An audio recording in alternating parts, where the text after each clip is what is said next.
CECP and the legislation. And so there's a lot to cover, and we thought it was important. We're breaking it up into segments, and to make sure we get through everything, we want to cover have each segment end when it's supposed to end. So every segment is about 15 minutes. We'll start with an overall introduction by Arnie and some history and an overview of the documents, and we'll talk about proposals for the transportation sector, for the building sector, for the electricity sector, and for sequestering carbon by natural and working lands, and then we'll go quickly into the proposed legislation. If you can, to get through things, we hope you can hold your questions or put them in the chat. You can either just put your question into the chat or just say stack, which I gather is the term that you use, saying, I have a question, but call on me. And we hope at the end of each section, there will be a little time, but nevertheless, we will move on at the end of each section. And the first section with 15 minutes is Arnie. Before we get started, Arnie, I believe we're recording today. Oh, yes, I was about to say that. So for those of you, I should have asked, but I did start recording this session a couple of minutes ago when Jim started speaking, and the recording and the slides, as well as an appendix that we don't think we'll be able to get to, will be posted on our ECA Massachusetts website probably tomorrow. So they will be there, and the first 3 installments of this series are already there. So I am going to share my screen and see if I can find the presentation.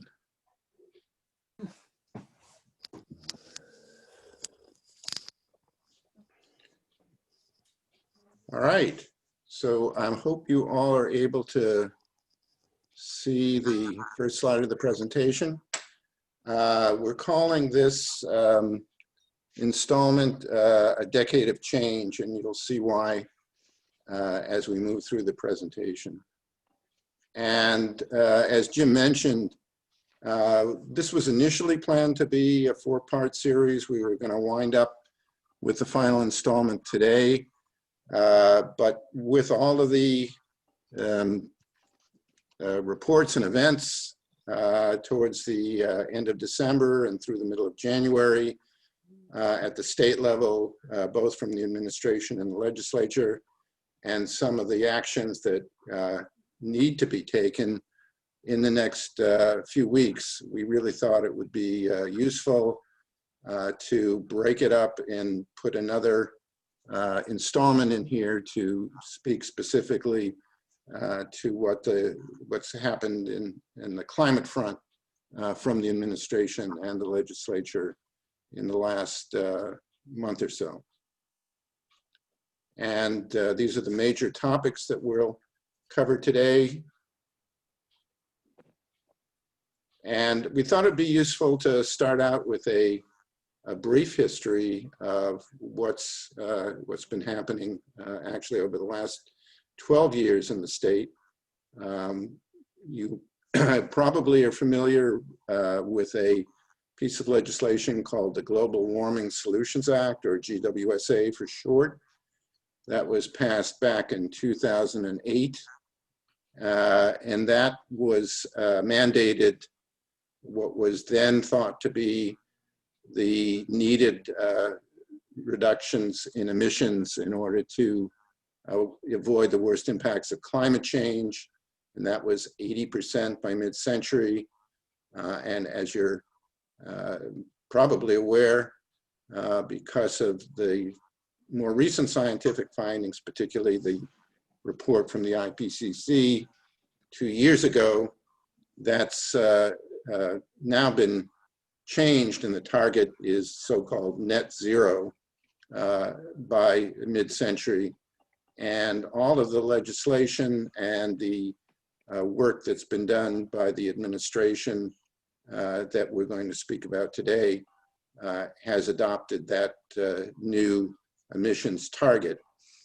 So moving forward to January of last year, the governor issued an executive order changing the target of the GWSA from 80% reduction to net zero if you have a question of what net zero means, put it in the stack. If not, I'm going to move ahead. And in March, the administration made a further determination that in order to achieve net zero, emissions had to be reduced by at least 85% by mid-century. And what that means, and you'll hear more about that later in the presentation, is that in order to offset the residual emissions of 15% or at most 15%, there will need to be annual sequestration that is at least that amount. And in December of last year, the administration further established the 2030 emissions limit, which had not been established in the original Global Warming Solutions Act, at 45% emissions reduction by 2030 with respect to the 1990 baseline. And they published the interim 2030 CECP. Will pick up on Wednesday morning. If anybody is Afternoon is when we'll be there, though. could put But themselves it'll be on ready mute. in the morning. But remember, I'm going in there in the morning to do 2 errands. Oh, okay. So I'm going to move on. So the 2030 CECP is what the administration released in an interim form on December 29th of 2020. And it includes a report which outlines, well, specifies what the specific sector emissions targets are going to be for 2030 and how they hope to achieve them.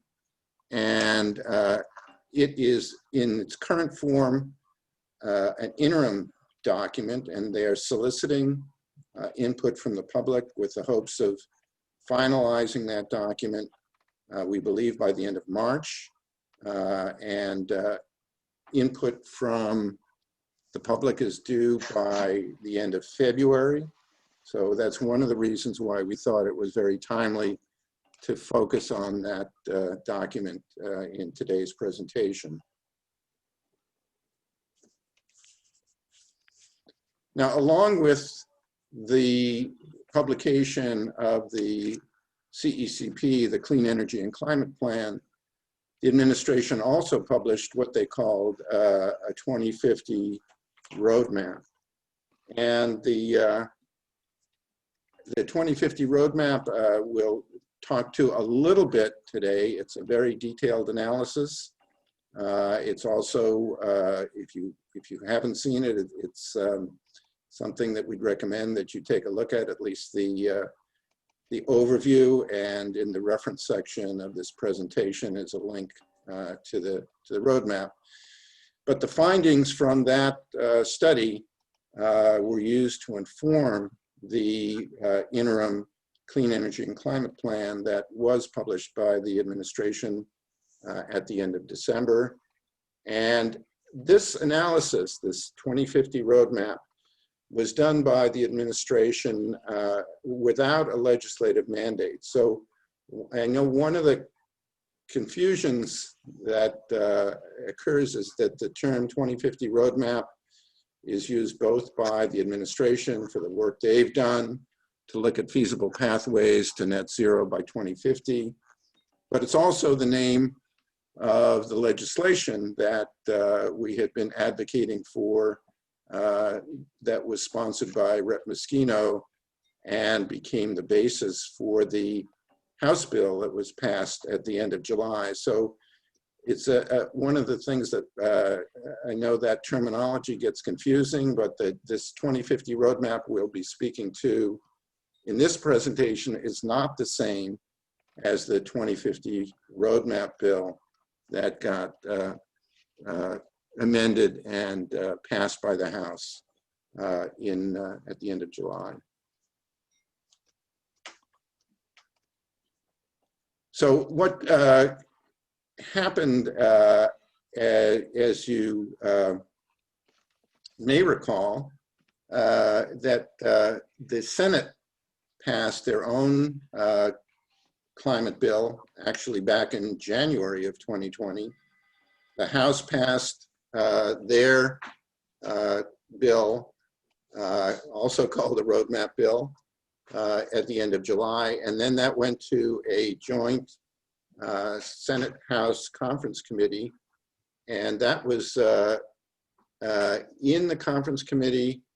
And we were actually anxious whether or not there would be a final bill reported out. And it was, I believe it was on Sunday evening, January 3rd.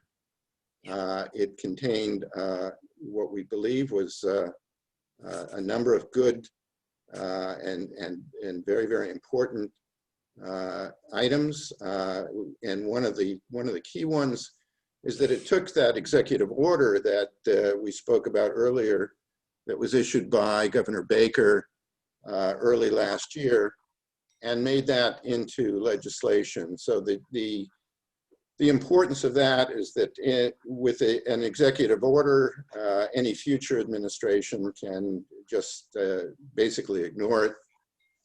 With it in law and legislation, it becomes something that can't be changed by any future administration. Can Arnie, only, just a time check. You've used 10 of your 15 minutes. thank you. I'll try moving ahead quicker. Thank you, Jim. But as you may also know, that legislation that did get passed overwhelmingly by the House and Senate on January 4th or 5th, I believe, was vetoed by the governor on January 14th. And we'll have more to say about that towards the end of the presentation, but stay tuned to that. So I just have one slide on the 2050 roadmap. It's an extensive document. We have an appendix to this presentation with some of the key findings from that very important piece of work. It looked at 8 different potential feasible pathways to net zero by 2050, looking at cost and equity, at feasible technologies, looking or requiring that those pathways be flexible and in the recognition that really projecting 30 years in the future is not possible to do accurately. So you need to be able to change course, during that period of time, and that we will require coordination both within the state, between all sectors of the economy, and regionally, and with federal support as well. So we won't be talking more about the administration's 2050 roadmap during this presentation. Again, there is more information on it in the appendix and a reference to the actual report at the end of this presentation. But what we'll be focusing most of our attention on today is the 2030 Clean Energy and Climate Plan. And that is the one that will require the 45% emissions reduction. As you'll hear later in the presentation, that's become a point of contention between the administration and the legislature. It has 10-year interim targets, and that as part of the original Global Warming Solutions Act. And then another difference with the legislation is that the legislation has 5-year targets as well as specific sector targets. And as I already mentioned, it's an interim document to be finalized at the end of February following public input. And there's a couple of key points that I wanted to make before we dive into the individual components of the CECP. One of the key components, and that's why I was calling this a decade of change, is that the next 10 years, the next decade are critical. If we achieve the targets of the 2030 CECP or whatever emerges from the final legislation that will be filed, we hope, in the next few weeks, it will not guarantee that we achieve net zero by 2050, but it will certainly guarantee that we won't achieve net zero by 2050 if we are not successful. So the next 10 years are critical in the pathway towards net zero for the state. And the other key point is that this is really where the rubber meets the road, or starts to. Up until now, our goals have been somewhat long-term and aspirational. They have not impacted our daily lives. We have made progress in the state in reducing statewide emissions, but they were largely not driven by policy. They were primarily a result of the falling price of natural gas and the switching from coal and oil for electric generation to natural gas, and from fuel oil to natural gas and for heating in the building sector. We did have Arnie, if you can finish up, that's your 15 minutes. All right, I'll keep it there, and let's open it up for if there's any questions. Let's on any of the material I've covered. I noticed two questions in the chat. One was, what's the goal for 2020? And the answer is 25% reduction. These are all from 1990 levels. And another question was about this 45% reduction. Does that include sequestration? And the answer is there's no counting of sequestration yet. That certainly will come into play by 2050, but not in the 2030 accounting. Great. Well, thanks, Chip, for taking those questions on. With that, we're going to start to dive into the major sectors that are covered in the Clean Energy and Climate Plan. And I believe we'll be passing this to Paul Reisberg. Thank you, Arnie. You want to advance the slide? Yeah, so I get to be the harbinger of good news, which is the transportation sector. Go to the next slide. Could you speak louder, Paul? Is this better? Is that better? Yes. Okay, it's the biggest chunk of emissions at 42%. And the good news is that for most of it, there seems to be a clear path to getting the reductions needed. And that path is electric vehicles. And the plan is basically relying on adopting the same standards that California has adopted. They have a California Air Resources Board, ZEV, which is a system of credits and cap and trade requiring manufacturers to have a certain number of electric vehicles. There's the advanced clean truck rules, which is setting up a similar market for trucks, an advanced clean fleets rule, which is also a market for trucks.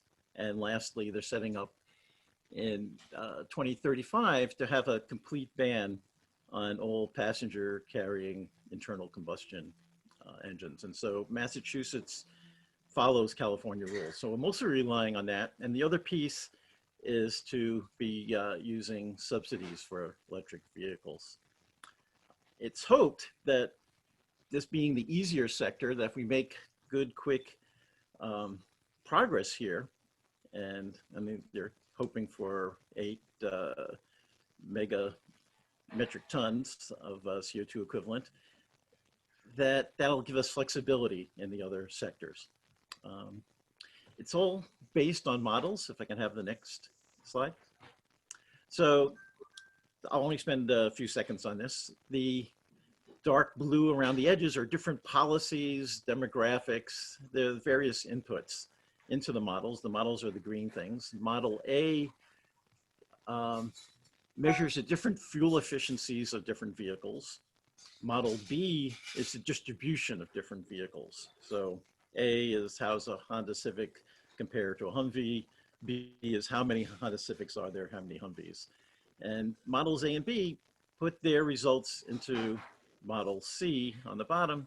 And that just integrates everything. And what it puts out is greenhouse gas emissions, total miles traveled, and costs. And the point is to get the minimum number of emissions at the lowest cost. And they play with different policies to see what gives you that. Well, are we Next slide. supposed to be seeing slides right now? Yes. We're still seeing part 4, A Decade of Change. No, I'm seeing I the. can see slides. I'm seeing it. Yes. Hang on. Slides, I'm seeing. I'm seeing slides. Okay. I'm seeing slides. Okay, if we move to the next one. So this is one of the constraints is there's a cycle for replacing vehicles. And the smaller vehicles, the cars, pickups, SUVs, small buses, there will be 2 to 3 replacements between now and 2050. The larger ones, maybe 2, but most likely only 1 replacement. So there's a strong incentive to act early and to act fast. So people are buying the electric vehicles, the lower emission vehicles. And so that's the one constraint. The problem exists, well, for the smaller ones, there are solutions. There are electric vehicles to replace the top 4. The bottom 4, the technology is only now developing, so that's going to be a bigger problem. The next slide. So I'll look at each of these different categories. So this is looking at the light duty vehicles. That's cars, that's SUVs, that's pickups. The biggest chunk of emissions, 58%, by far, most of the vehicles, 5 million.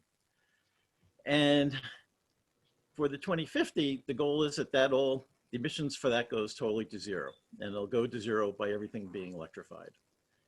And to get there by 2050, the 2030 Clean Energy Climate Plan says we need to have 1 million electric vehicles, or 20% of them being electric vehicles by that point, and at 50% of all sales.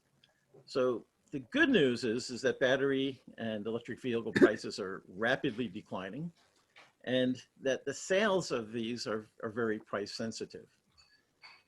The bad news is that there's only 2 turnover opportunities, and that the adoption is not happening fast enough. That it seems for sure that everything will become electric, everything will be electric vehicles. It's just how quickly that happens. And we're on a pace for 500,000 by 2030. And as I said before, we need it to be 1 million. So the policies to make that happen, I mentioned the California rules, but the modeling suggests that the key thing will be to have incentives. And the modeling says that if they're around $6,000 per vehicle, that should get us to where we want to be. I mean, they'll play with it, they'll change it as results come in. And that there'll probably be needed to be some additional subsidies for low and moderate income. We'll add that to the ban on all internal combustion engines in 35. And that should do it. There'll be some other things that'll help, like class truck clunkers to get rid of high polluting vehicles, charging, things like that. But that's the gist of it. A large purchasing incentive to get us to 1 million EVs by 2030. The next slide.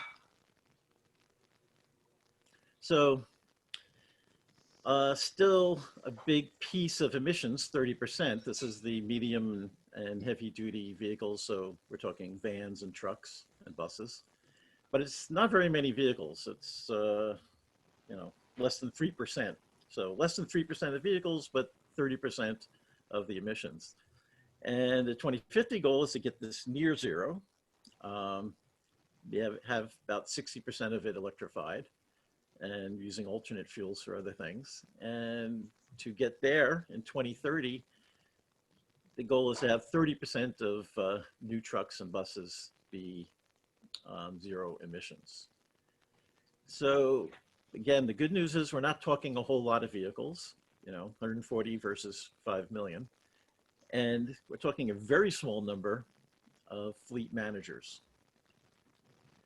The bad news is that there's a very high cost up front for trucks and for the infrastructure, especially the charging infrastructure that'll be required. That's offset that the operating costs and the maintenance costs will be much lower. And so long term, they make financial sense, but short term, there's this big cost. And the hope is that there's a small number of fleet managers that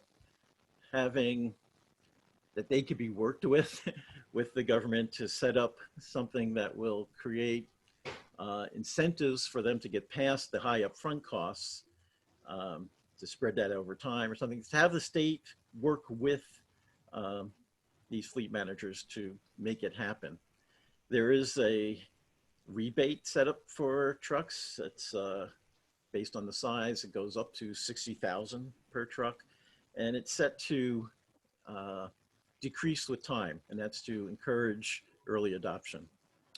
There are other things. This is TCIP. You may know of. I mentioned the California things. There's also this low carbon fuel market, and so it's to set up something similar to the RPS, to set up a market for low carbon fuels.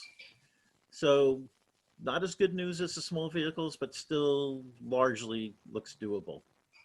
If we go to the next slide.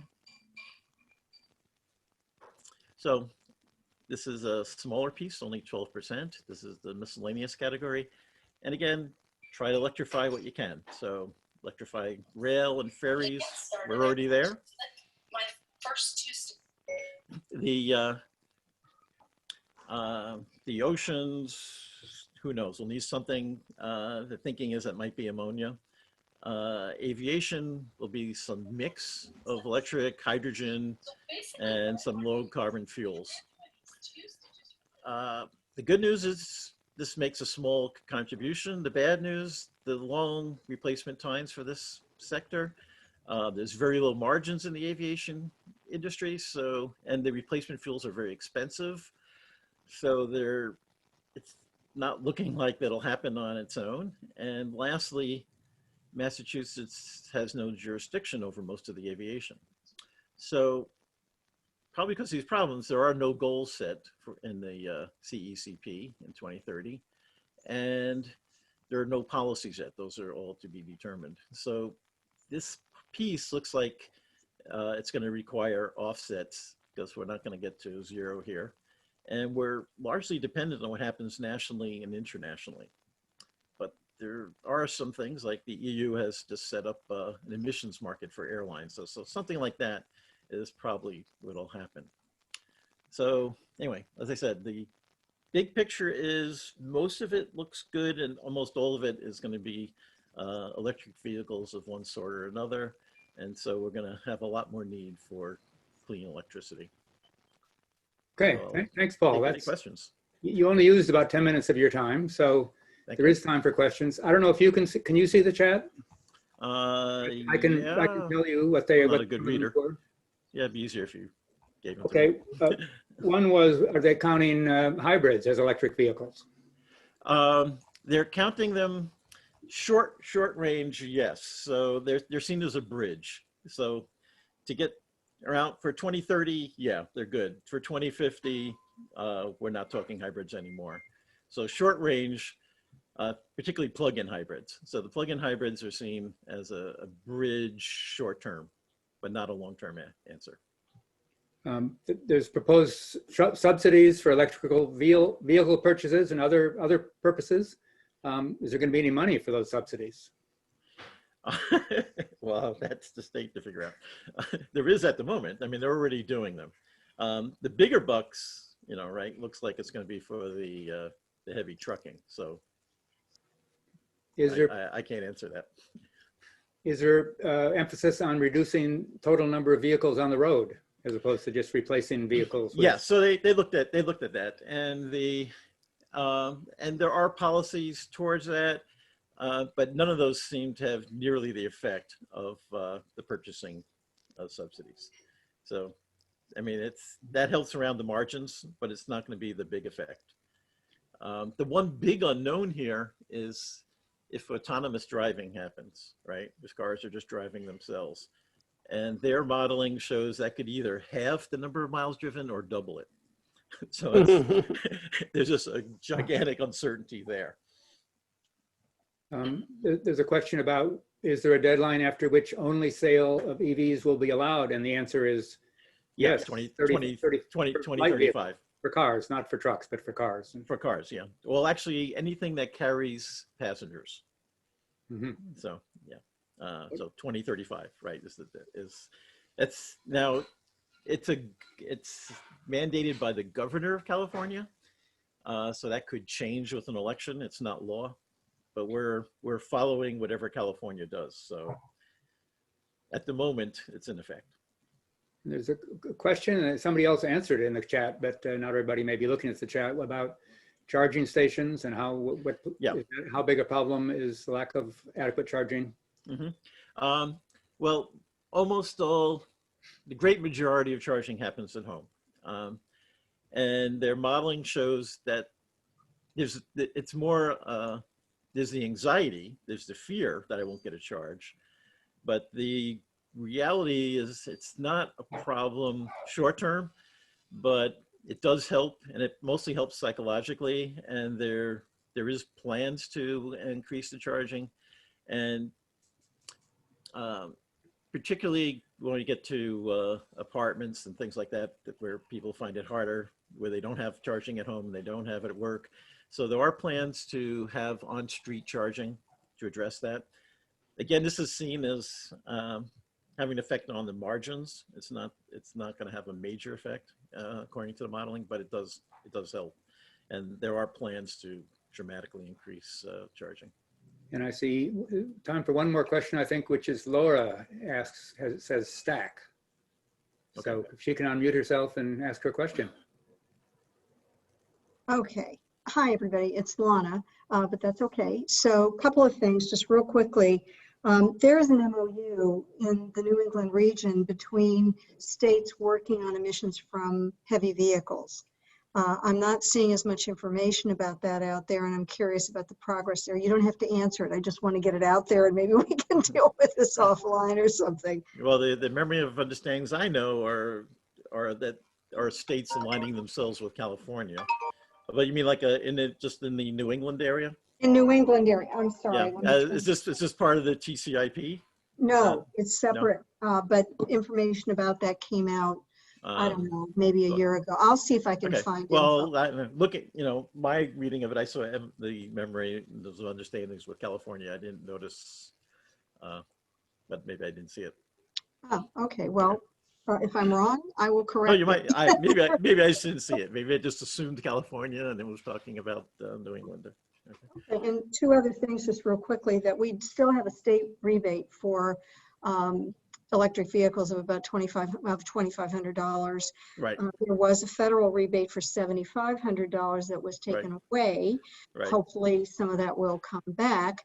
And Yes. with regard to funding or revenue to cover all this, it won't cover everything, but I think it is expected that money from TCIP proceeds will be used to do some of this. And then there's a lot of hope that there will be aid from the federal government. So, Yes.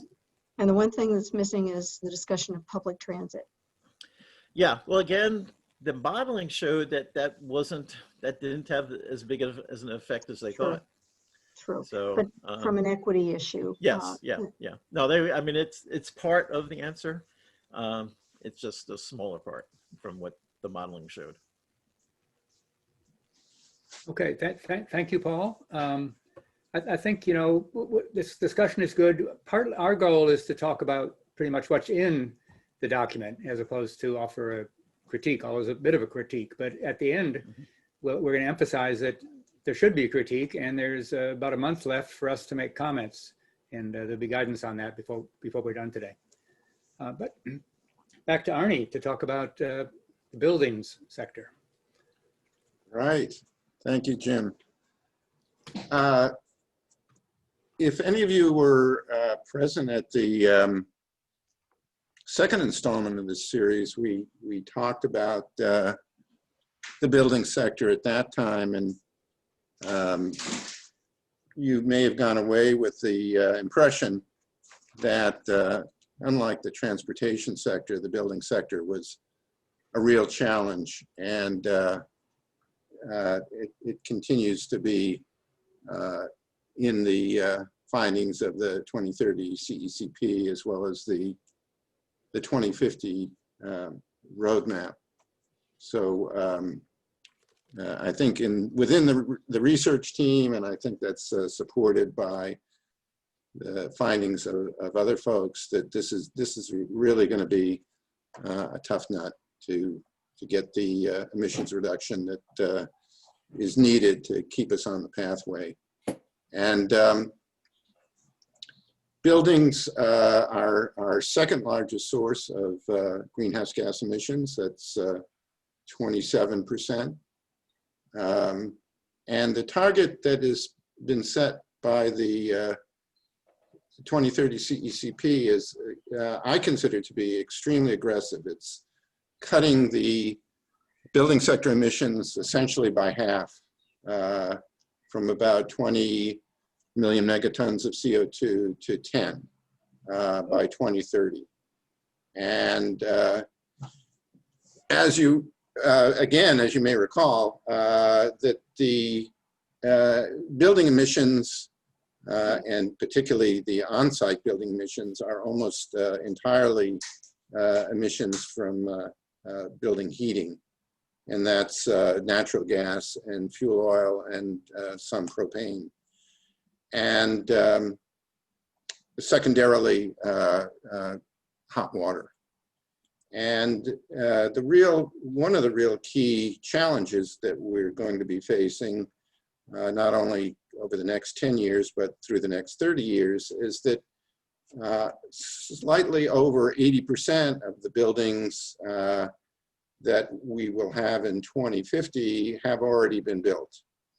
And of those 80%, essentially none of them, or maybe a couple of percent, are currently what we'd call 2050 compliant. So we have a long road ahead of us. And certainly over the next 10 years and probably through the next 30 years, although that's to be seen as we follow that path, the primary thinking is that how that's going to happen is through retrofitting our existing building stock from natural gas, which currently is a little over half of our building heating and hot water, and fuel oil, which is slightly less than a third, retrofitting that to air source, or to a lesser degree ground source heat pumps. And I'm not going to go into a discussion of what heat pumps are. If you tuned in to the second installment or have a chance to watch it from our website, that'll give you an introduction to what heat pumps are, but they are a means, a means to use relatively low amount of electricity to extract heat from the outside air or ground, and through a heat exchanger and refrigerants, convert that to heating and cooling for your home. And the primary focus for the next 10 years is going to be fuel oil.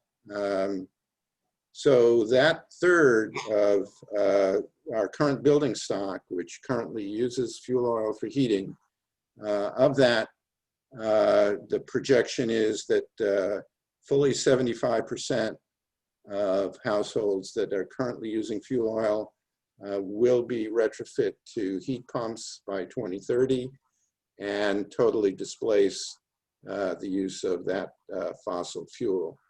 And that's shown graphically here.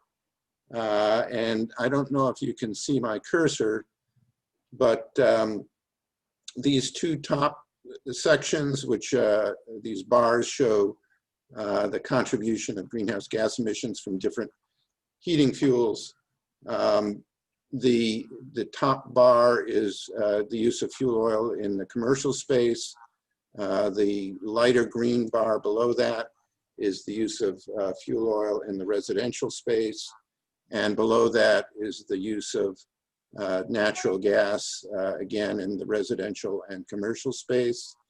You'll see from this figure that there are significant reductions in emissions from both the residential and commercial space for buildings currently heated with natural gas between 2017 and 2030. But the real reduction is in the building sector that's currently using fuel oil. And you can see by the length of these bars, both the light green and the darker green one, that they go from a fairly large contribution to a very, very small contribution by 2030. So any of you who are listening to this presentation and are in a building, either where you work or where you live, that's heated by fuel oil, chances are over the next 10 years that will need to be retrofit to a heat pump. And one of the reasons for the focus on fuel oil, well, there's several reasons. One is that the modeling found that the stock of furnaces and boilers that uses fuel oil for heating is older than the stock of furnaces and boilers that use natural gas. So the natural replacement rate for fuel oil furnaces will mean that they will, many of them, it's predicted that 3/4 of them will turn over between 2020 and 2030. That's one of the main reasons for this very, very precipitous reduction in greenhouse gas emissions from fuel oil in the building sector.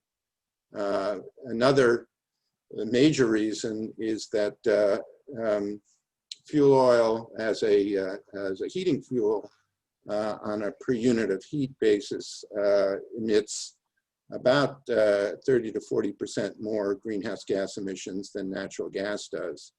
So doing a conversion of a building from fuel oil to air source heat pump, it results in a greater savings of greenhouse gas emissions than a similar building retrofit from natural gas to a heat pump. And finally, natural gas is actually cheaper per unit of heat than fuel oil, so there's more of an incentive for the homeowner or the commercial building owner to do that switch from fuel oil to a heat pump that's powered by electricity than from natural gas. So one of the keystones of both the 2030 CECP and the 2050 roadmap is that none of these plans will force early retirement of heating systems, and as you just heard, in the transportation area as well.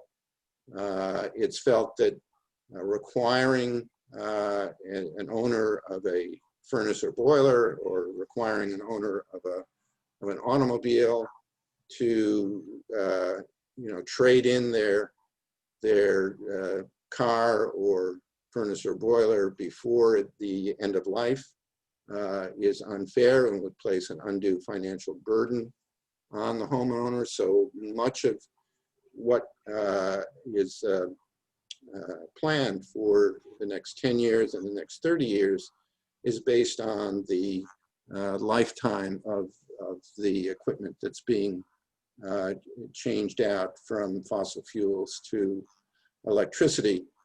And since heating systems have a relatively long lifetime, typically 15 to 20 years, but oftentimes more, that if someone in the 2020s replaces their fuel oil furnace with another fuel oil furnace, then there's certainly a relatively good chance that that new fuel oil furnace will still be in operation in 2050. So we have to take the opportunity to do that retrofit when the natural replacement time occurs.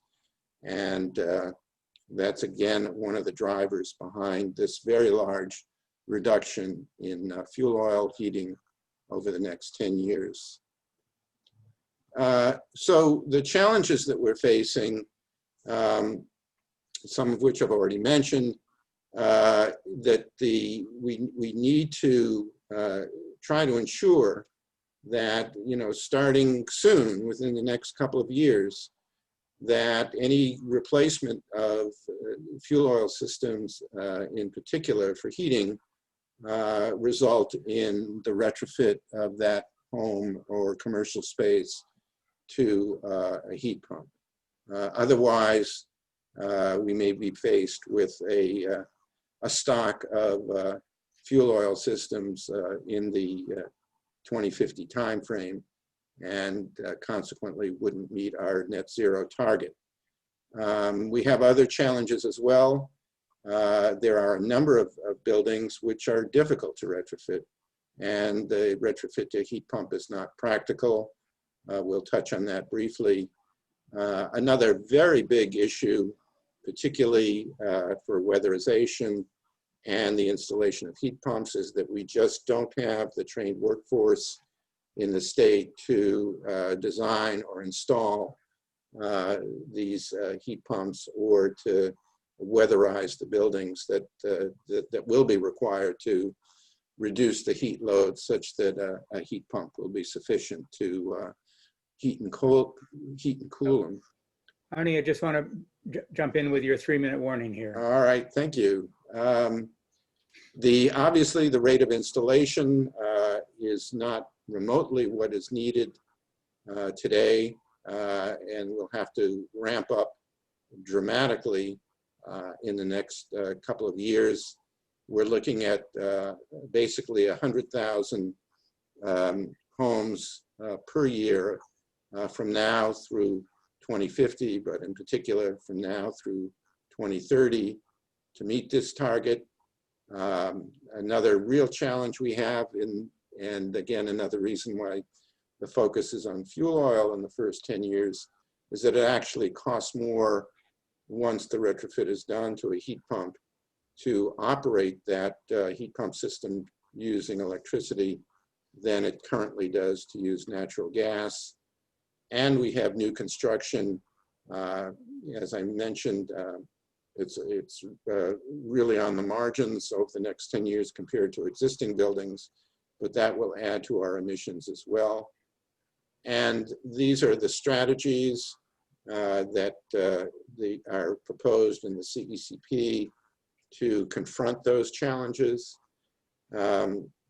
One is that we still provide, or the so-called Mass Save program provides incentives for homeowners to switch from fuel oil to natural gas. Clearly, that's moving in the wrong direction. We have to provide more financial incentives for heat pumps and weatherization. And one of the keys also for most homeowners is to not require a real upfront capital outlay, so that zero upfront financing is a key component of this switching to heat pumps and more efficient homes. Additional outreach and education. Relatively few homeowners are even aware that there is an option other than replacing their existing fossil fuel heating system with a similar one. There's other ideas of using blending of liquid and gas fuels to lower their emissions content. There's a very interesting idea from the administration to establish a declining cap on heating fuels such that it will work in a similar way to automobiles under the TCIP, that annually the total use of heating fuel will have a declining total emissions requirement that will need to be met. And that will, another key element is establishing a so-called 2050 net zero compliant building code. So Jim, if there's any time left, I could take a few questions. There are a number of questions in the chat, but we've got 3 sections left, and we don't have, if each of those is on time, we're running over the end. So what I would suggest is we go ahead with the presentation, and if there's time at the end, and then if people can stay on late, they can get the questions answered, or we can do it through email or however. All right. I think we should move ahead. Okay. So Next. I'm going to move to the next slide, and I think Roger's up. Right. Yes, indeed, I am here. And we're going to be talking about the electric power sector. We've got the next slide, Arnie. So without an increasing amount of clean power, all these great benefits of electrifying buildings and transportation are going to be limited. We don't want the dirty electricity going into those things. We need clean electricity. Now, the good news that you can see from this graph is that by shutting down coal and oil-fired power plants in Massachusetts between 1990 and 2017, we have about cut by 50% the greenhouse gas emissions coming from the power sector. So the bar on the left is 1990, and the second bar from the right is 2017. So you can see the complete loss of oil and coal, and basically replacement by natural gas. The CECP proposes actually a much more modest cut of about 30%, going from 2017 to the bar on the far right of 2030.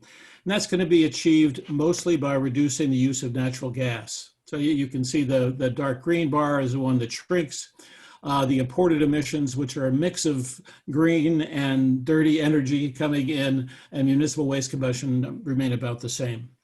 The greenhouse gas cut for the electric sector is only going to account for about 20% of the total that we're envisioning through the CECP. So it's comparatively a less heavy lift than for buildings and transportation.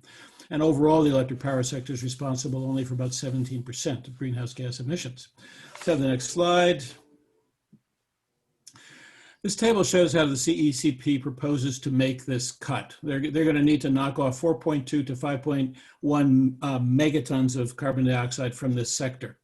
The proposal, you can see, is for significant increases in primarily rooftop solar in Massachusetts on the first line here, going to a capacity of 5.2 gigawatts. And that's to be accomplished between 2020 and 2030. There's also going to be a very significant increase in offshore wind. See the Vineyard Wind and the Mayflower Wind projects indicated here for a total of 3.2 gigawatts of capacity. And then the final contribution is from the Quebec Hydro, which, under the assumption that the transmission line goes through Maine to connect us to Quebec Hydro by 2023 or 2024, will have a very significant contribution from that.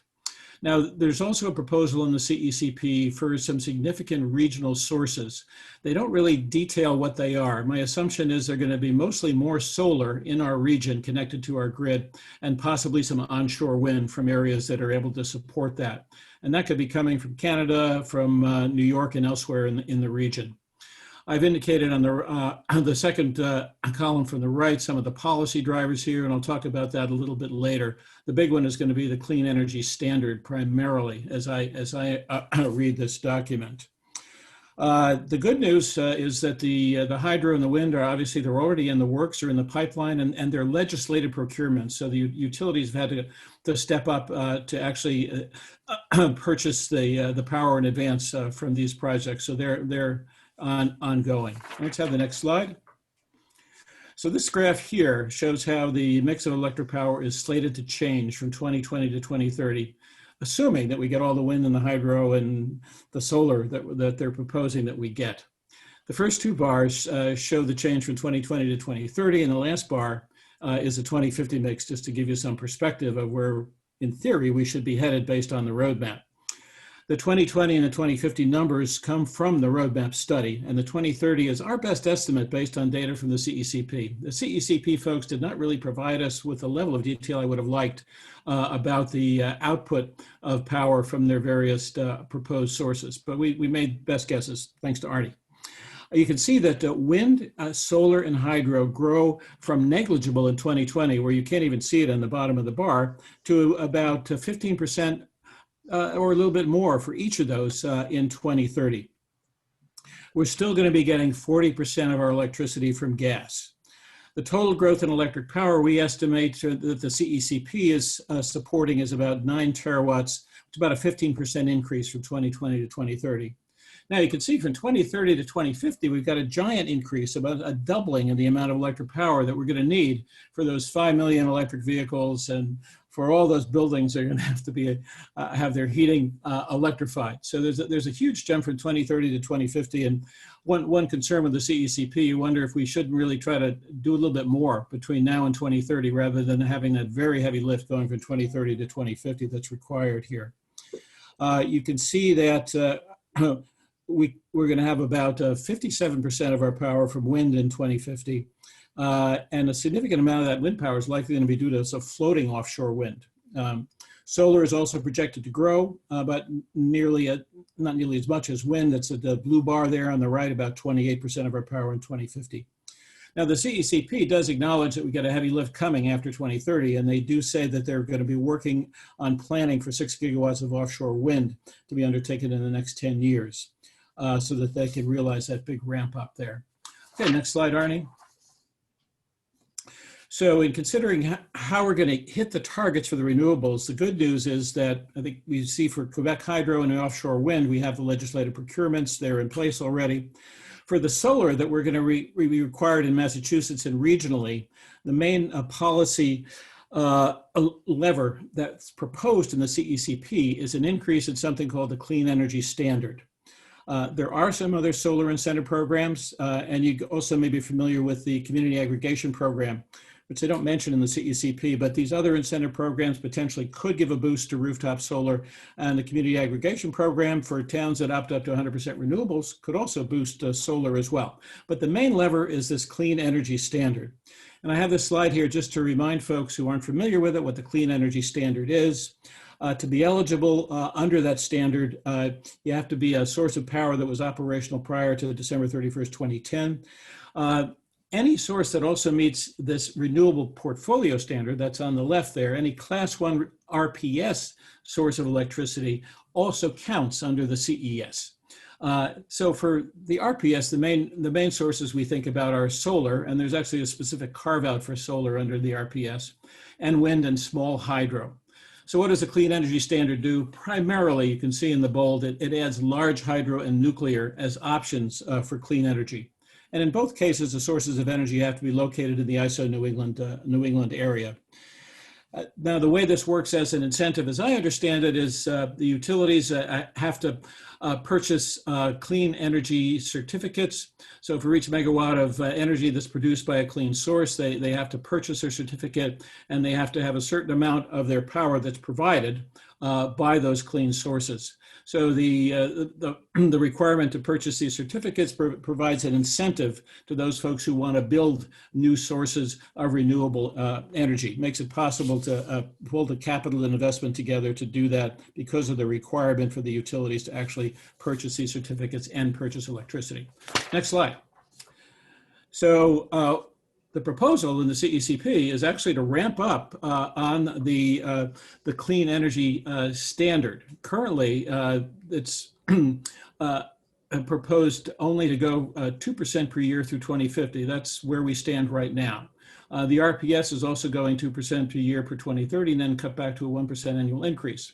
RPS is in the blue on the right, and the red is the clean energy standard under the current legislation. The CECP proposes to increase the CES to 60% by 2030. And this probably, by my estimate, should probably cover their goal, reaching the goal that they have for the solar, wind, and hydro that they're looking for. In order for this to really happen, obviously, our Energy and Environment Administration is going to have to monitor the utilities to make sure that they comply, and they're going to have to be sources that are created for the utilities to purchase. So there are a lot of uncertainties within this process, but historically, my understanding is the RPS and the CES have worked fairly well to incentivize folks who want to build new sources of clean energy. Next slide, please.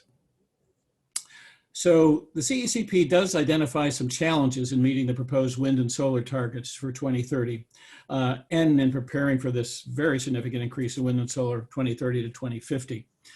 A lot of the rooftop and some of the ground-mounted solar can be used most effectively if it can be fully integrated into the grid. Right now, our grid is optimized for centralized sources, big power plants putting their energy into the grid, and not for those distributed smaller sources like our rooftop solar, like community solar. There are a lot of advantages to this kind of distributed system, but the grid has to be optimized in order to use it. I'm not sure of all the technical things that have to be done, but there's work that has to be done to modernize the grid to use this. And there is a proposal here in the CECP that EEA and the Department of Energy Resources work with utilities to do this grid modernization. Down the road, we're going to need some ground-mounted solar, not so much between up to 2030, but after that, up to 60,000 acres by 2050. And they propose in the CECP to undertake a study to figure out, can we do this? How can we do this? How can we do it without tearing down our forests? The challenges for wind in particular is supporting training and infrastructure development, and then dealing with this wide range of stakeholders. You're probably aware that Vineyard Wind and Mayflower Wind have come up against some significant regulatory hurdles, in particular some roadblocks placed in the way by the Trump administration. And we're hoping that under Biden that maybe some of these things are going to be a lot easier. But there's a lot of red tape that has to be worked through. And the CECP acknowledges that and says that they're ready to do that. And finally, I mentioned earlier. I know you're going zippity split, yep. But I'll give you your 5-minute warning. Okay. Next slide. The CECP also does address some regional issues. This slide just shows you that we are really tied into a very widespread grid. The thickness of the line indicates the amount of energy that's coming from these various places into our state to feed our grid. Next slide, please. And the lower map is from the roadmap 2050, and it suggests that there might be some changes in the amount of energy that's going to be moved in our region somewhat differently. You can see by those big bold lines that there's a proposal under one of the 2050 roadmap possibilities of increasing transmission along those lines. To address these regional issues, the CECP proposes that the EEA work on coordination of standards and promoting regional cooperation in decisions on increasing the capacity of transmission lines. They acknowledge the need for some major reform in our independent sister operator of New England, which kind of runs our whole grid. And that's a project that the New England governors are already promoting. Next slide. And the CECP does address municipal light plants. They're not responsible for a lot of our electricity, but right now they don't have any goals for reducing emissions for the municipal light plant. So the CEP says it's critical that we bring them into the mix, but they don't have a proposal for doing that. The climate bill does set some goals for the MLPs, but of course that's vetoed by the governor. So we're waiting for more on that front. Next slide. So just to summarize some main features and concerns, the CECP does have these targets. to achieve their greenhouse gas emissions. They look like they're pretty reasonable targets. A little concern about where the regional sources of green power is going to come from. A question for the folks who put the CECP together. A strength of the CEP, I think, is the calling for the increase of the clean energy standard to 60% by 2030, and that may be enough to actually reach their goals for greenhouse gas emission reduction. And okay, given the very large increases in solar expected between 2030 and 2050, one wonders if they shouldn't set some higher goals for 2030 to get a little bit closer to the 2050 mark. Finally, the CECP does a nice job of identifying concerns about the grid, about ISO New England, about MLPs, but it doesn't offer a lot of specific proposals. So a weakness is a lack of detail in those areas. Lastly, they don't address at all possible high voltage direct current transmission, which could be a potentially valuable source of a renewable energy in the future. So I'm not sure why that's not in there. Okay, so do I have a minute or two for questions? Yes, good. Thank you, All Paul. Are there any questions?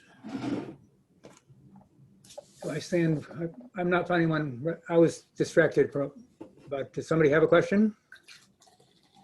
Doesn't the climate bill S9 also have a provision for raising the renewable portfolio standard 3% a year up until, I'm not sure when, 2030 or something, where it's that? Yeah, they did. Okay. Yeah. They do. Yes, they do. Yes, S9, they do. Yes, right. But I think this increase of the clean energy standard is 60%. If that's to go forward, I mean, that would eclipse that, and it's a fairly significant jump.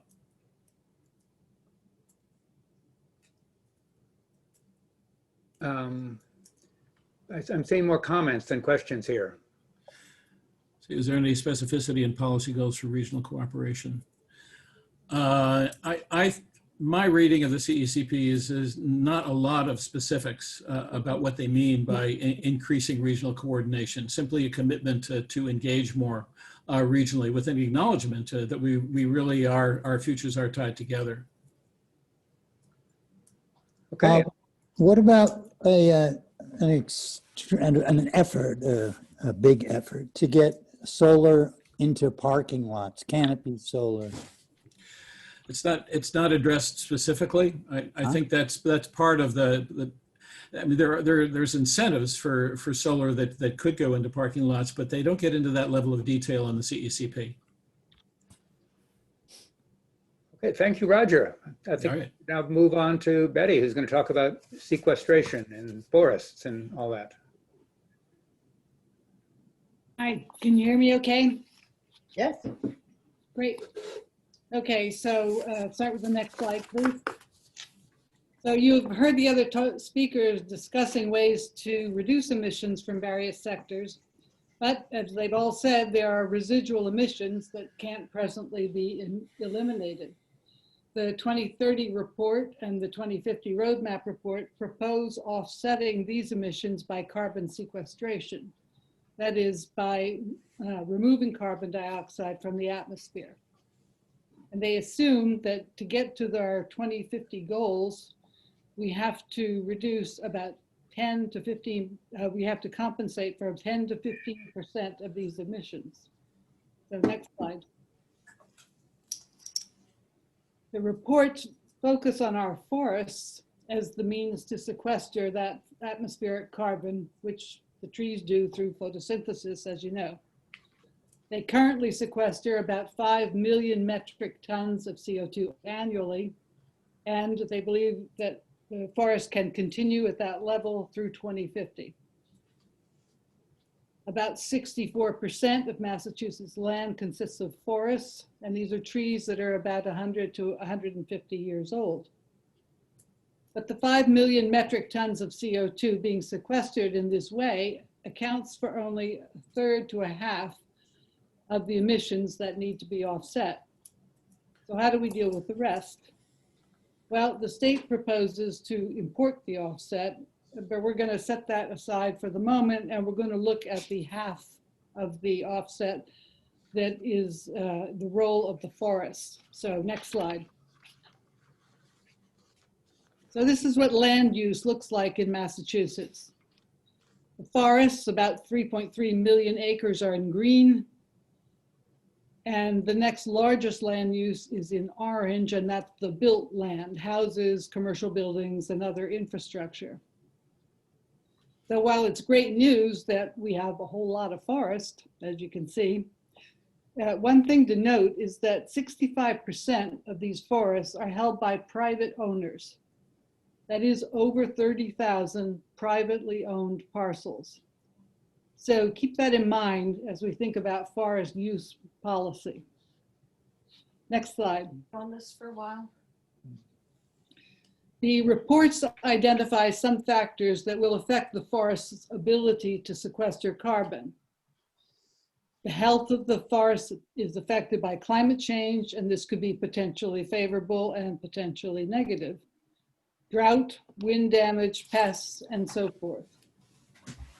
In addition, the cutting down of forests to build housing and other buildings, roads, and other infrastructure clearly has a negative effect on the forest's ability to sequester carbon. If you cut down the trees, they aren't sequestering. So one little side note that relates to the solar that was mentioned in Roger's piece is that these reports, when they were estimating the effect of cutting down forests and so forth, they didn't incorporate solar installations, land-based solar installations, because at the time they did the work, they just didn't have that much data on it. But in the future, they will be part of the infrastructure. Then we have commercial forestry. This is harvesting wood. It has variable effects depending upon how the cutting is done. So next slide. So far, we have been talking about trees pulling CO2 out of the atmosphere. But the trees and soil also store substantial carbon. However, the storage isn't permanent, and it can become the source of CO2 emissions. So we need to protect the stored carbon. So here are a few examples of how stored carbon is lost.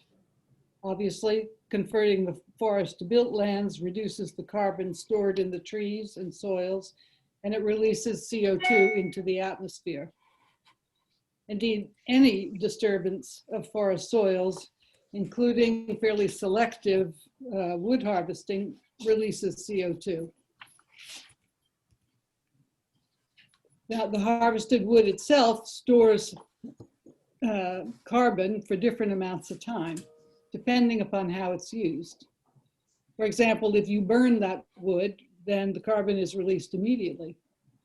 But if the wood's used for paper, then it's likely to be there sort of in the medium term, so some of the carbon will be stored for a time. And carbon in lumber for building or furniture is retained for a much longer term. Next slide. So based on the findings discussed above, the 2030 CECP proposes a number of strategies and actions. The first of these is to protect the natural and working lands.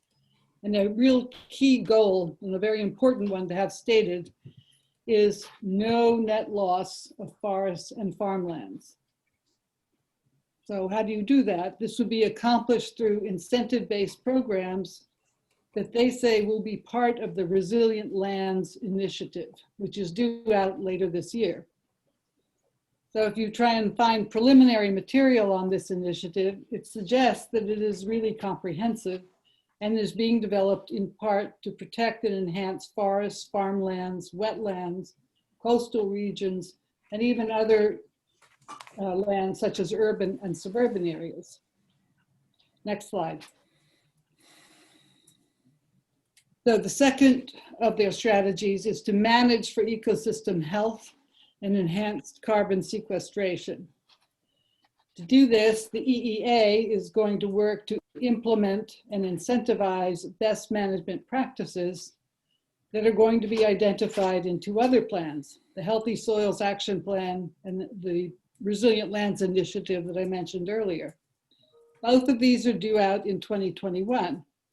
They seem to be ambitious, but it's really hard to say very much when you haven't actually seen the reports.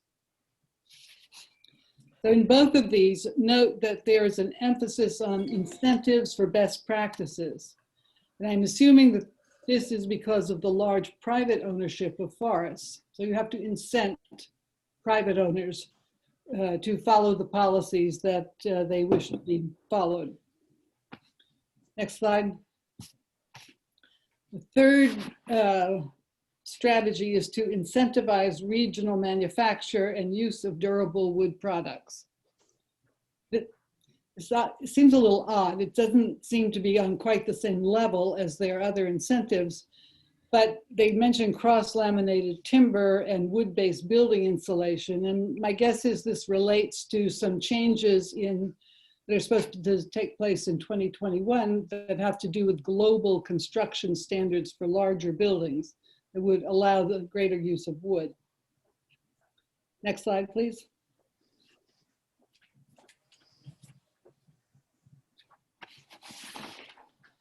So note that the first three strategies dealt with sequestration and the carbon storage issues that we talked about earlier.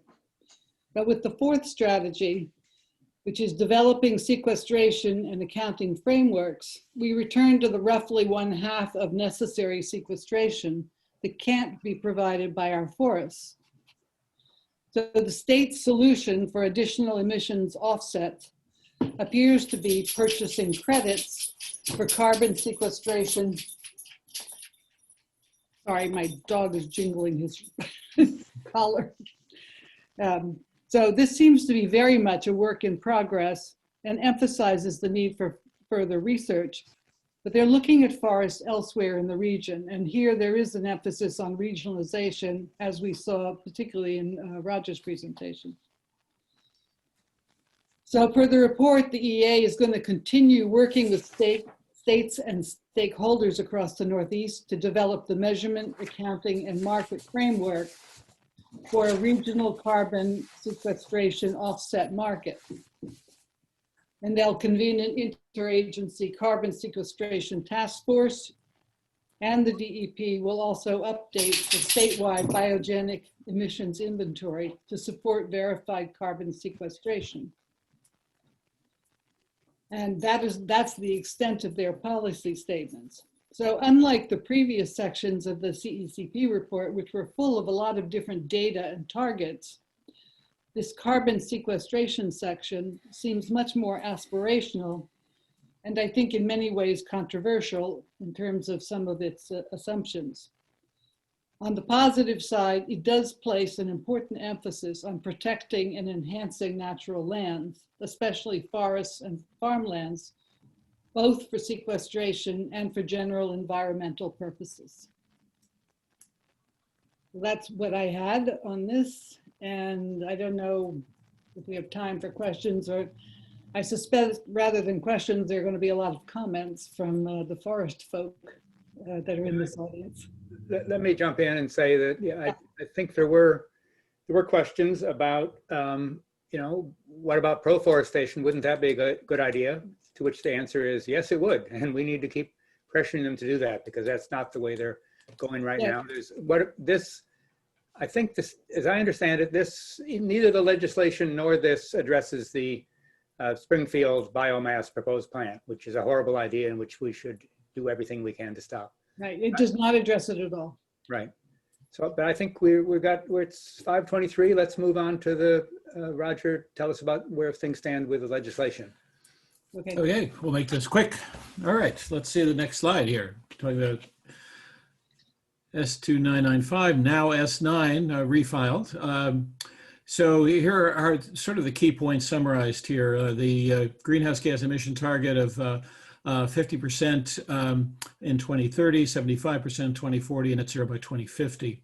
And a plan, and instead of setting targets every 10 years, to go for every 5 years, starting in 2025, and to do that for 6 subsectors, pretty standard ones: electricity, transportation, buildings, industrial process, natural gas distribution, and service.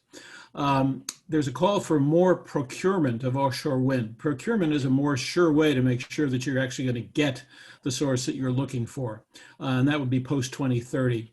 There's a large section on environmental justice that the environmental justice community is very supportive of. Defines environmental justice communities and various protections for those communities. There are many pages of appliance energy standards, which are a little boring to read, but very, very important. And there's a proposal to develop and adopt a municipal opt-in stretch energy building code, and it would include a definition of a net zero building. There's not a lot of detail about how that would be done exactly, but it is proposed to be accomplished fairly early on, I think in 2021. And as I mentioned earlier, the bill does address municipal light plants and requires them to be 50% carbon free by 2030, 75% by 2040, net zero by 2050. Next slide. So the bill went to the governor's desk, and as you know, he put it in his pocket, which meant he sent a message to the legislature that he said, I didn't have enough time to get you any amendments back, and I can support a lot of things in this bill. I really like a lot of things about this bill, but there's some things I really don't like, so I could not support it. I could not sign it. So what was he complaining about? You probably are aware that the 50% limit that's in the bill, he claims would cost up to $6 billion more over the course of 10 years, rather than the 45% reduction proposed in the CECP. CECP actually says, well, we could get to 48% with the approach that we're taking. So it's really only a little 2% difference that we're talking about. $6 billion sounds like a lot, but he doesn't say where that's coming from, who has to pay it, and averaged over 10 years. So there are some folks out there who say, well, it's not as much as you think necessarily. So there's some questions to the governor about where he's coming up with that. The governor clearly was moved by the real estate developer lobby, and he quotes them as having reached out to him with concerns about a stretch energy building code. It's a little hard to understand, given that the CECP also has language for a stretch energy building code, why the developers are so concerned, and given that Baker and the CECP seems to support it, why he's so opposed to what is relatively similar language in the bill. So we need to learn more about what the governor really is concerned about here. Could it be some devil in the details, or maybe the mention of a net zero building? All that was called for was a definition, not necessarily that every building is going to be net zero, just a definition. He claims that the subsector limits are unnecessarily complicated to achieve emission reductions. However, the CECP has subsector limits, maybe not exactly the same ones, but they're there. So why this is such a big deal, a little confusing to me. The governor prefers for a wind development of wind resources to see if the work that he plans to do with the region on developing energy markets could actually produce a lower cost wind sources than a wind procurement. That remains to be seen, given that markets are extremely complicated and they haven't really started working on them yet. But that was another concern. There were a number of other things that he mentions that I've quite frankly found a hard time understanding where he's coming from. But those are kind of the main issues on the table. And so where are we going to go from here? Next slide. So the bill has been refiled in the Senate by Senator Barrett, and it's sitting in a temporary Senate Ways and Means Committee. Somebody sent an email around, a credible person, an email that may come up for a vote very soon, within the next week, potentially. I'm not sure how valid that is, but it could come up for a vote very soon. It seems clear that among climate activists throughout Massachusetts, there is support for passing this bill and change and getting it back to the governor. Baker can then return the bill and he can propose, and then with some detail, and explain himself in terms of any amendments that he wishes to be adopted. And then the legislature can just go ahead and pass with a veto-proof margin or accept some of the amendments. So to be continued. Hopefully we'll see some action on this front sometime in the very near future. Questions on bills?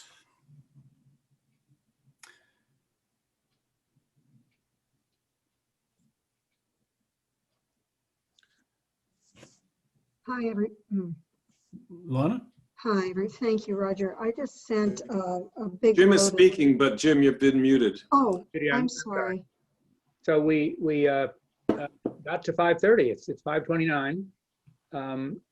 I think that's all of our presentation. I think there are probably quite a few questions people had. I noticed a couple in the stack. So I suggest that we stick around for about 15 minutes more, those who can, for Q&A, but our presentation itself is done. Well done. Right.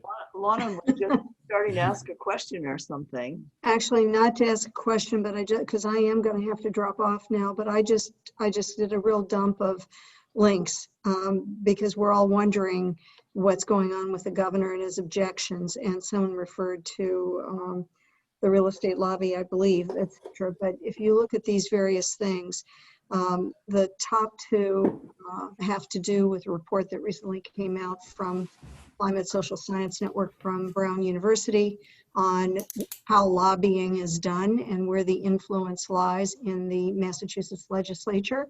I think that is definitely worth reading, at least the press release on that.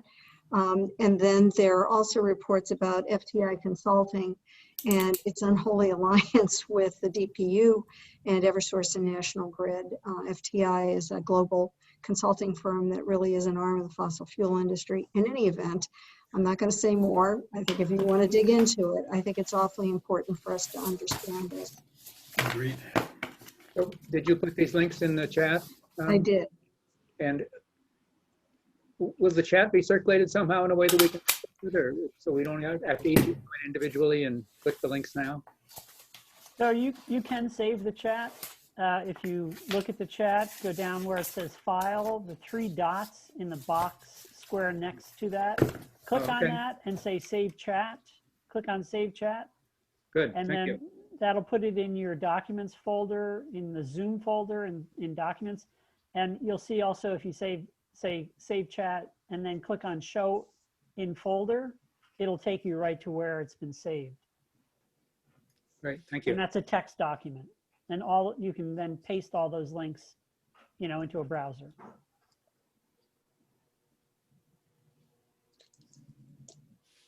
Okay, I think if people have more questions, I say raise your hand or start talking. Alan, you had something you had a stack long ago. Oh, I had a number of comments, but one of them I thought should have come out during the discussion of the CECP is that, remember, this is the draft document that was created by the governor's team at EEA, including David Ismay's team, who used to be on our team when we formulated the roadmap bill. That plan, the CECP, is based on the governor's determination of a 2030 limit that is 45% below the 1990 limit. The legislation, if it passes, would create a new limit for 2030, which is 50%. Now, when you drop from where we are now, the 20%, we're at 25%. We're hoping to be at a 25% reduction from 1990. They haven't cranked all that data yet and may not even make it. We may only be at 23 or 24. But when you go from 25% to 45%, that's a 20% further drop in emissions.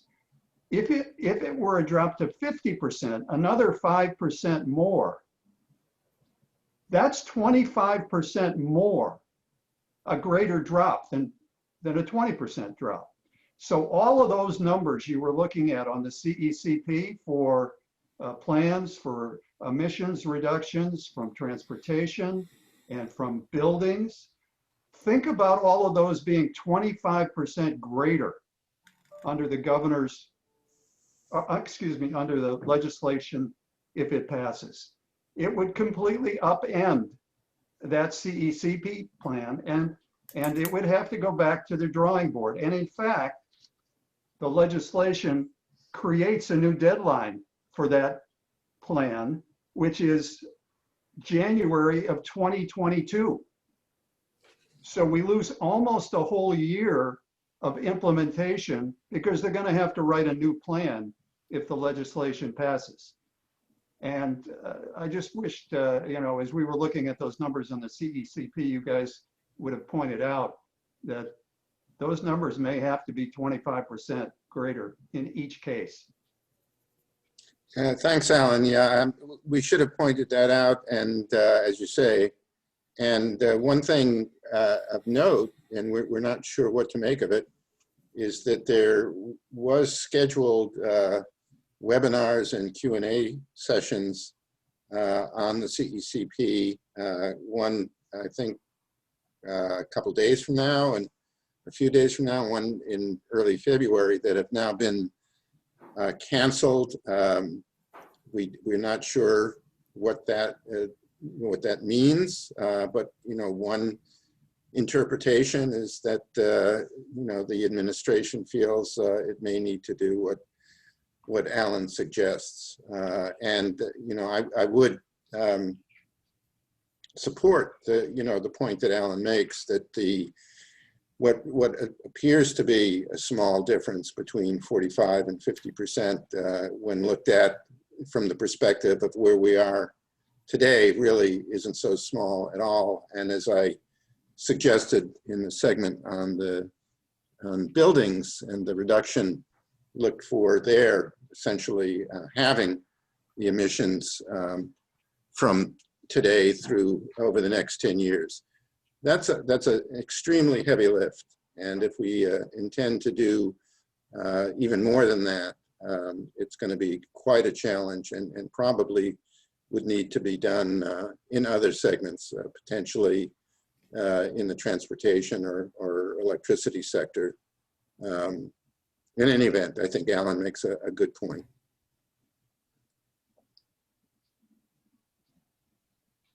Well, I'm still here. It's Lana, because I couldn't resist the conversation. I think it's very, very true that we've got an enormous challenge, even if it were just 25% drop. I mean, it's a huge challenge. And we can't just pick one section over another. It's a multimodal, multi-sector kind of an effort, and it's going to require policy.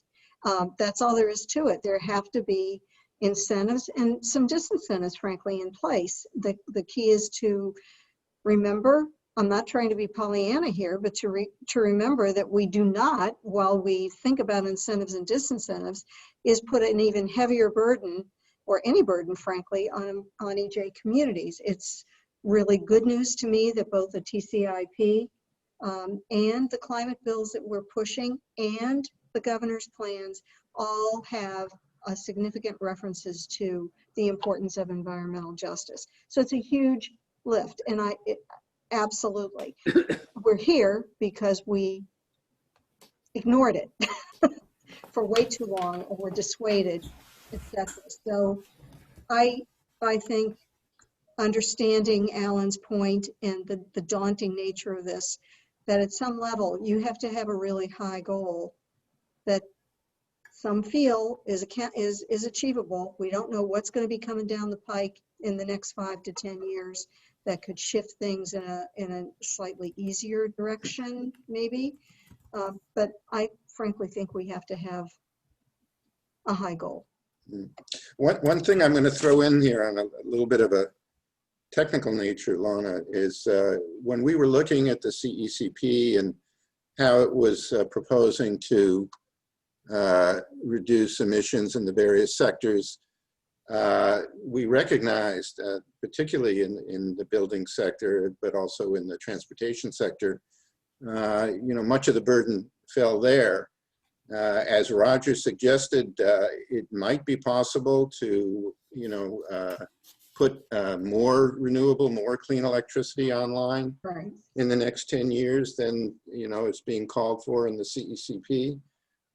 If that were the case, potentially that could displace more of the natural gas electric generation than is currently thought to be still generating electricity in 2030, and that would be a alternative means of providing even more emissions reduction than the CECP calls for.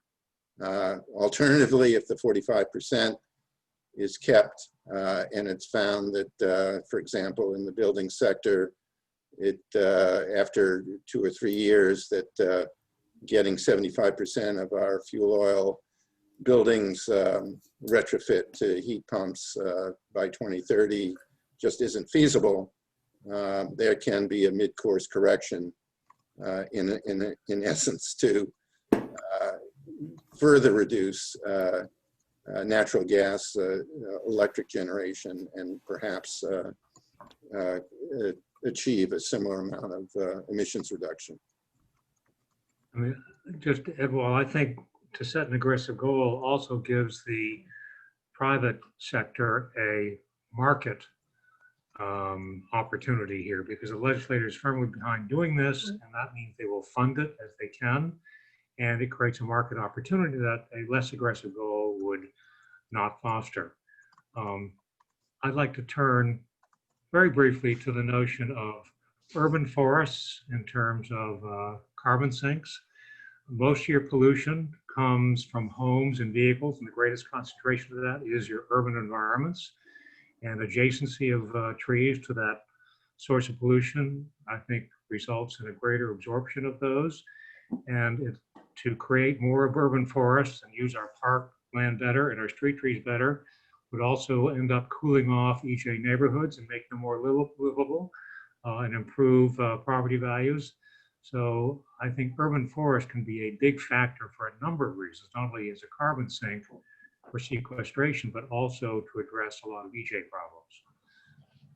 You know, some of that was in what I was able to find out about the Resilient Lands Initiative. You look that up, you do find that in there, but it was not directly in the 2030 or 2050 reports at all. They generally took the view that, you know, well, the forests can continue to do what they're doing, and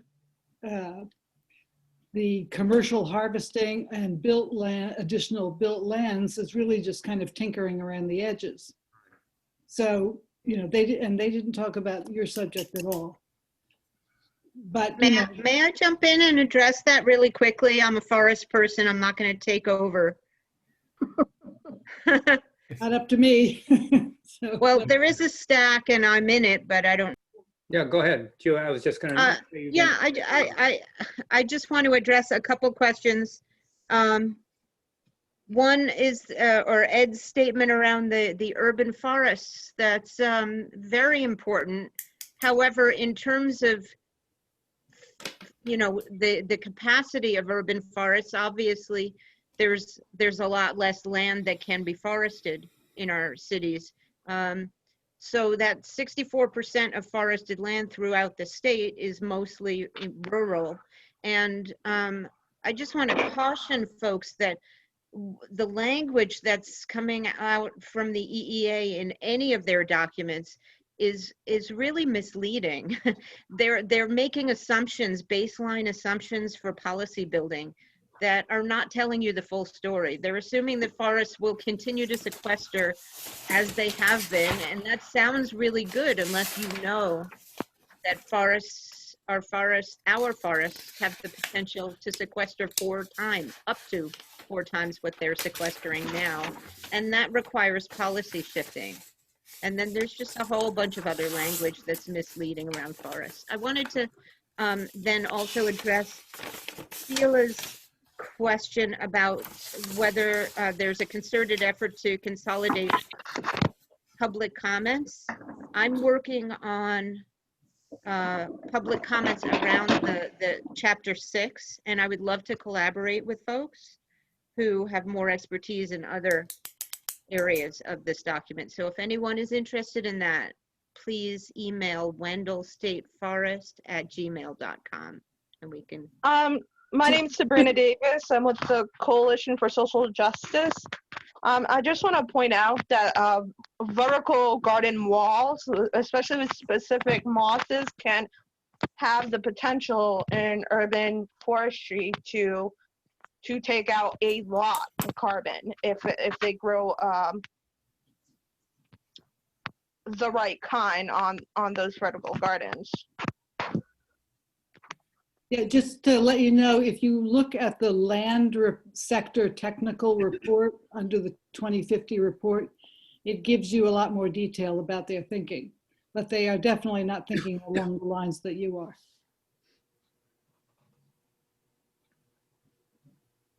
This raises the question, is ECA planning to submit a full slate of comments on the CECP by the end of February?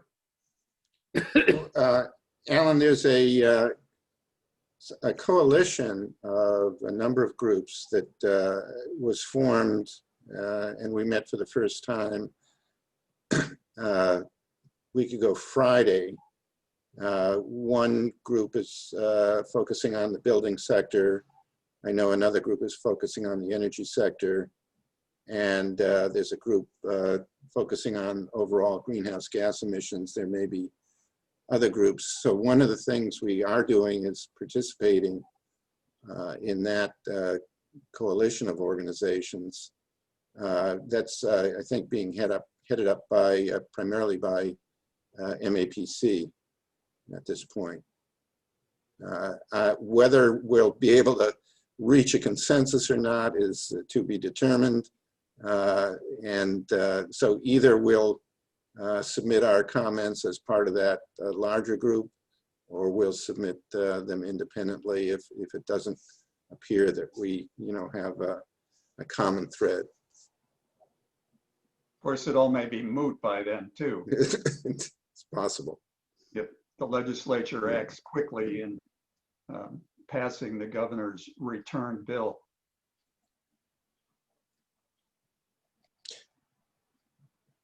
I think there were questions on the building sector that we didn't get to. If anybody who had those questions is still. I have one on that, and that is, if you take a look at uninsulated triple deckers, double deckers that have 60 amp knob and tube wiring, to heat those houses, you use about 3 times as much energy as you would for an insulated house. So I've done a rough estimate. There are probably 400,000 of those houses in Massachusetts. So if each one is equivalent to 3 times the energy use of another house, that's equivalent to 1.2 million houses out of 2.9 million in Massachusetts. So it seems to me you get a really big bang for the buck by retrofitting those houses. And my estimate is you reduce the residential energy use by anywhere from 5 to 8%, depending on what you do, and that moves that gas onto the gas generating plants and out of the homes. And then it also, by insulating and rewiring them, you would prepare them for electrification. Don't have to right away, but there's already a big savings by doing that. And you have to segment the housing market and not just do it by averages. So I think there's a real possibility there. Yeah, I think that's absolutely correct. I believe I have heard of a pilot program to try to establish a model or a template for doing, fairly extensive weatherization on triple deckers. Is that correct, Ed? If you think about a Mass Aid type program, there's no subsidies right now, and most of these houses are renters. They aren't necessarily owned. So you have to have a landlord incentive with tax credits, and also to make sure the landlords pass on those savings, at least in part, to their tenants, and don't then go ahead with those subsidies, upgrade the rent, and have those tenants move out. So it's a complicated issue, but if you can create the incentives of the landlords to do that, you're going to address a lot of that issue. And I think there's got to be a way to do that. We did Solarize Massachusetts in a number of ways. It's a very similar program to sort of insulized or electrolyzed Massachusetts buildings applied on a regional town basis. And it has to be a very local, city by city, urban area by urban area initiative. And I know that Gas Leaks Allies, which I work with, and others up front, is really focused on trying to address that, as well as Mass Renew. I just want to say that I live in a single family home in Newton that's also knob and tube. And so totally rewiring the house is very expensive, and Mass Save told me I had to do that before I could get it insulated. So I haven't yet done it. So I think the incentives need to go beyond triple deckers to landlords. Well, in that regard, anyway. S9 has the provisions in it that allow you to take into account the externalities of getting off gas, which changes the cost-benefit relationship in making decisions of where to put money, and therefore is a great cost-benefit of having you insulate and rewire to be paid for by mass save, because the benefit of reducing your energy usage by as much as a half or 2/3 is terrific in terms of greenhouse gas incentives. So that's in the Senate bill. Senate bill, okay. Senate, it's in S9 in section 16 through 29, I think. Thank you. Other questions? I'd like to ask the presenters to take out their crystal balls and maybe try to give us a preview of how what we do here in Massachusetts might be superseded or might inform what's happening at the federal level in the next few years. And is there a chance that there are going to be federal limits and regulations that might make some of what we're doing moot? I just say, I mean, Joe Biden in his plan proposes the electric sector going to 100% clean energy by 2035. Now, I haven't seen any details there, but it's interesting that we're not headed on that pathway. That's substantially more aggressive, but I'm assuming it's informed by some data and some feasibility. I guess I would also point out that the governor and his administration did not take into account that there could be increasing amounts of federal funding available to support a number of programs. And I think hopefully Baker will take that into account when he responds to the climate bill, that there could be some other resources out there. And it strikes me that the bottom line is you need resources to push people to get cars sooner and heat pumps sooner, even if it's a little bit early. If the money's there and it's coming from the feds, it may be possible.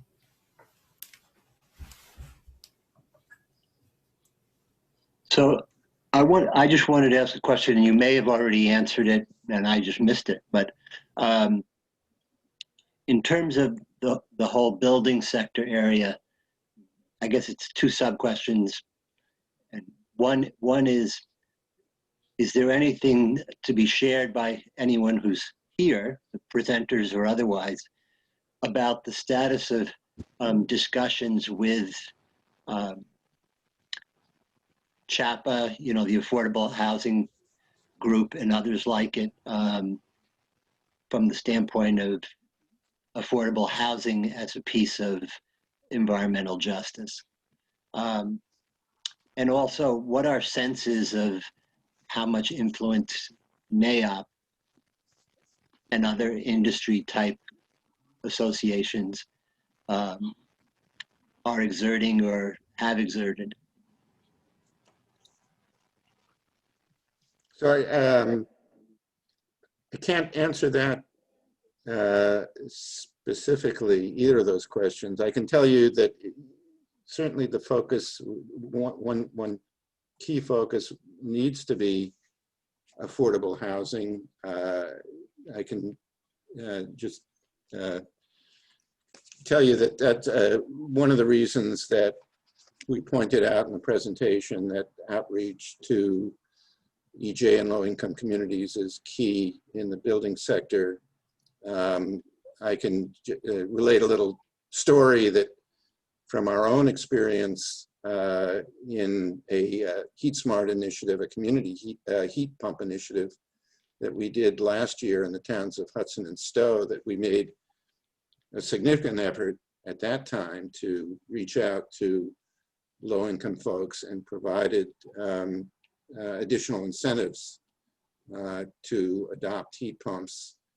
And at that point, we realized that that's a real challenge. I think the uptake that we did get in that initiative was relatively low in that community. So we're just going to have to try that much harder and provide that much more outreach and that much more in terms of financial incentives and financing than was possible in the initiatives that we undertook.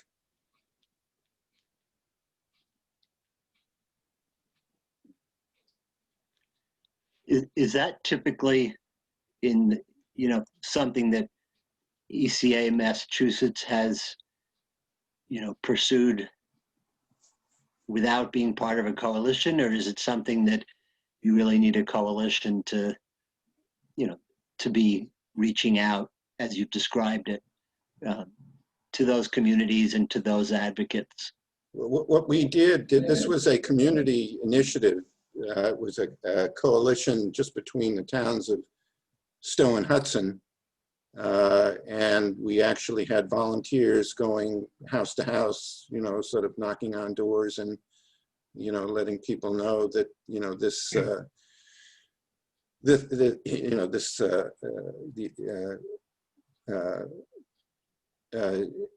way of providing for heating and cooling was available, and if they qualified, there was some additional, we had some fairly significant incentives, and there was even additional incentives for qualified homeowners. So I do believe that, you know, for this, particularly in the building sector, for us to be successful, this has to be a grassroots effort. It has to be done at the community level.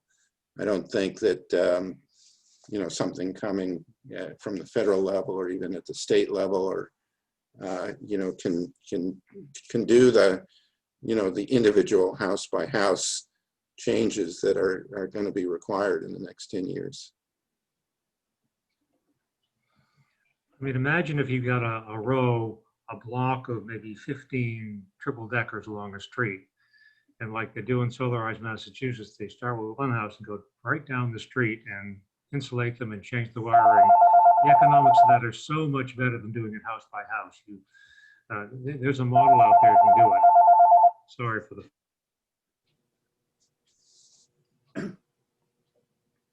We can't hear you.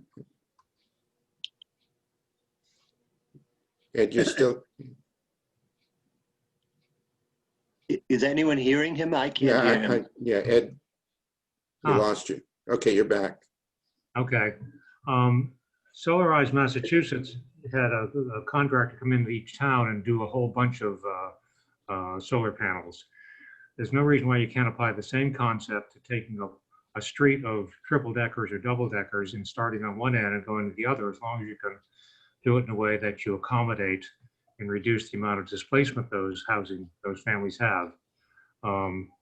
And the cost of doing it that way is so much less, probably cut it by a half or more by doing it house by house. But I don't know if anyone has really looked at that model of doing it, but I think it's probably feasible.